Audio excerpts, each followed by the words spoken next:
当书册完成的时候，张国松先生就过世了，2004年。不对，是2014年。要是我那么早死。大家好，我是子慧，今天很开心呢，能邀请到刘小草小姐接受我们的访问。刘小姐你好。你好，我是刘小草，是社团法人中华民国人类真相推广协会的创办人。因为我很不擅长言辞，口条也很差，所以待会如果我讲话吃螺丝，麻烦你拿一下你女儿的玩具，吃螺丝的时候就打一下。妈妈接你，祝你好运。我们在路上有看到一个公车广告，神是如何害死人的，这是您刊登的吗？那个是我们全台湾看懂书的书友集资刊登的。为什么会刊登这么惊悚的广告？就是因为神的机密内幕就是这么惊悚。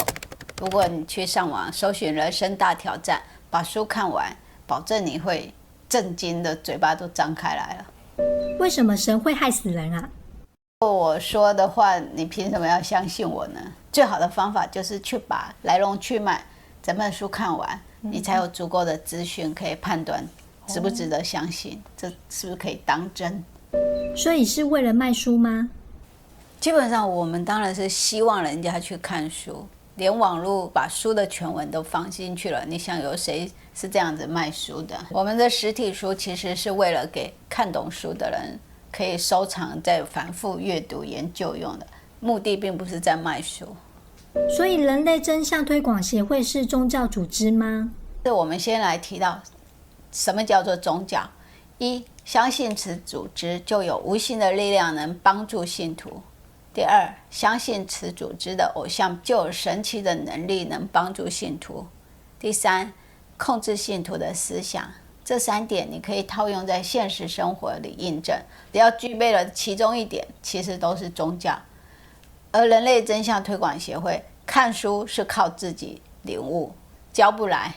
2，协会的成立宗旨就是推广正确的人生观，让人类学会靠自己，不要求助无形相助。看了书的内文就会明白，你去求助无形的时候会造成很可怕的后果。第3，有看书的内容也会知道我们没有偶像标的，读者不需要因为看书而接触谁，所以根本不会有控制思想这一回事。可是大家会不会把张国松先生当作偶像？你的问题很合理，我们无法控制别人要崇拜偶像，就好像你要崇拜周杰伦，周杰伦也无法阻止你。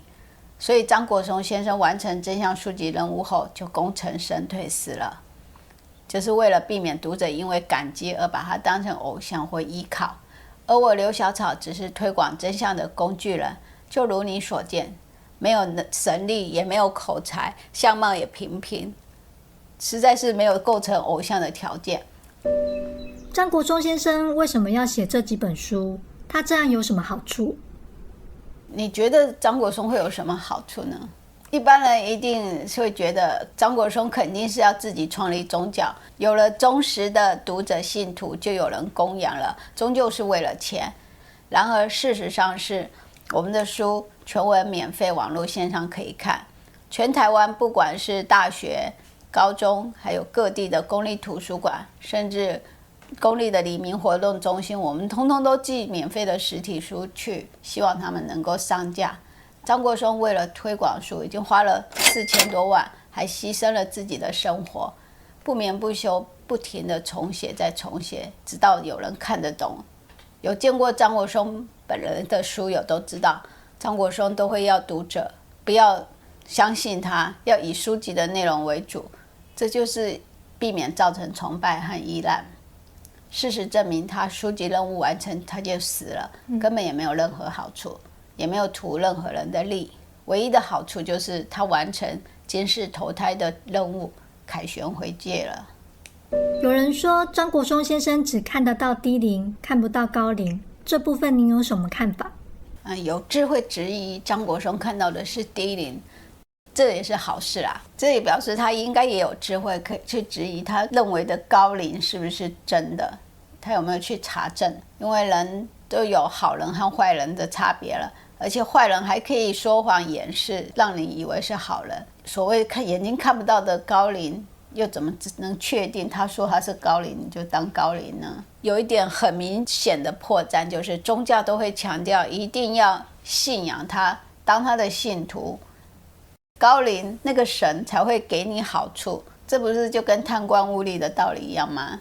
理论上如果神是这么伟大万能，应该是不管你信不信仰他，他应该都要执行他的工作，就是要保护人类啊，要替人类消灾解厄才对啊。怎么可能是要信仰他，他才在他的范围呢？更何况以事实所见，信仰他的人反而灾厄更多。这就是宗教的内幕，只需要大家自己去看《人生大挑战》才会明白。很多人都会觉得宗教是劝人为善，是心灵上的寄托。对这句话，你有什么看法？现在先讲到为什么要心灵寄托呢？因为只有心灵空虚的人才会需要心灵寄托啊，因为他不知道人生的意义。